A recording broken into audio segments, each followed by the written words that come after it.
That day, Joseph Werner finished his work later than usual. As the senior forest warden, he handed his duties over to the evening shift and set off toward home as he always did. It was November. The leaves had long since fallen, and a cold, damp chill clung to the air. The path to the village was long, but Joseph knew it well. He had walked it for years. More than once, however, he had considered taking a short-cut through the manorial woods. Lands long neglected. They belonged to Count Habet, a nobleman far more occupied with diplomacy and foreign trade than with the forests of this remote region, which he visited perhaps once in several years. After leaving the main path, Joseph pushed through dense undergrowth for some time. Then he saw something strange. A large rounded mound covered in moss and fallen leaves. He stopped. He had never seen anything like it before. He tapped it with his walking stick. The sound was hollow. He tapped again, and this time he felt something move inside. Could it be alive? Joseph lost all sense of time. Dusk crept closer, but he did not notice. Could this be some kind of egg, something living within? He found a narrow crack beneath the moss and forced his stick into it. Prying carefully, the surface began to crack with a dull, stone-like sound.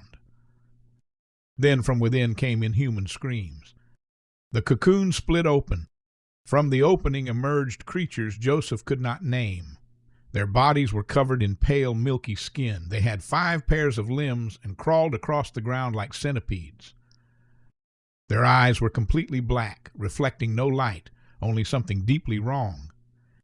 And their teeth, how many of them were there? Joseph finally came to his senses and ran.